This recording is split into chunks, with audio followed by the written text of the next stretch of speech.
The Psalms continue on here for day 179. We are getting towards the end at Psalms 134 through 140. So in Psalm 134, it's another song of ascent. In verse 1, it says, "Come bless the Lord, all you servants of the Lord, who stand by night in the house of the Lord." In Psalm 135, I selected verse 6, which says, "Whatever the Lord pleases, he does, in heaven and on earth, in the seas and all the deeps." And this is, kind of combined with the history of God and other nations. We see discussions about Egypt, the Amorites, and Bashan. So in Psalm 136, I selected verse 3, which says, "Oh, give thanks to the Lord of Lords, for his steadfast love endures forever.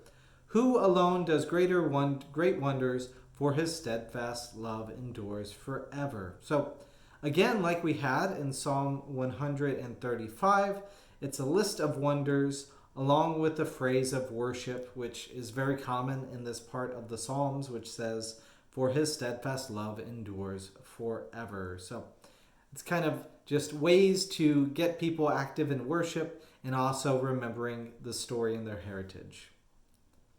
In Psalm 137, it's a psalm of bitterness and devastation, which in a lot of ways is hard to hear. This comes from a sad and, in a lot of ways, rough place, angry place. We have Psalm 137, verse 8.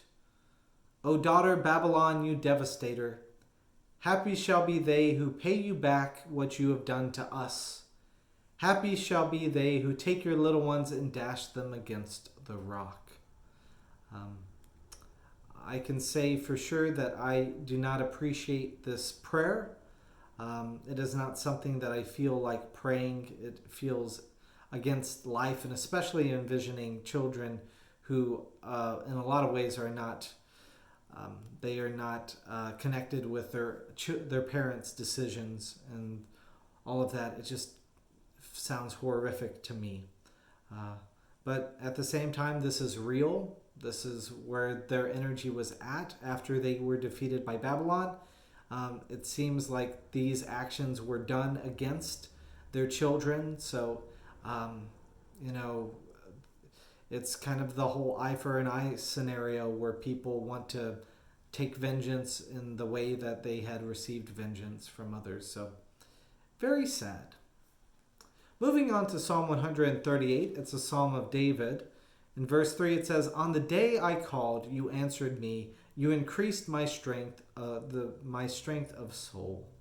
Which, in a lot of ways, this is a very different psalm than 137, right? You're not going to take babies' heads and dash them against rocks.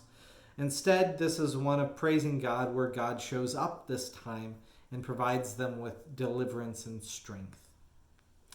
In Psalm 139, it's a psalm of David. In verse 6, I started with, "Such knowledge is too wonderful for me. It is so high that I cannot attain it. Where can I go from your spirit? Where can I flee from your presence?" This is one of my favorite pieces of scripture, one that is in awe of God. And it's earnestly seeking this, and it's kind of this awe-inspiring God is something that we're searching after. So Psalm 139 is one of my favorite psalms. Moving on to the last psalm for today is Psalm 140, a psalm of David. I selected verse 7 saying, "O Lord my God, my strong deliverer, you have covered my head in the day of battle. Do not grant, O Lord, the desires of the wicked. Do not further their evil plot. Selah." So may violence not win out. May anger and the ways in which we place frustration upon our others and upon those we perceive to be our enemies, may we instead take deep breaths. May we focus on things that are life-giving. May we seek to be better than the games that other people play, but know that when the line comes to it, we need to stand and defend against injustice, against violence, against oppression, and to do that actively, but without harming other people's bodies or their souls, to the nonviolent civil disobedience that I think is very much needed, even in our day and time as well. We need to stand for what we believe without resulting to violence ourselves. So, anyways, we will finish up the Psalms coming up next time.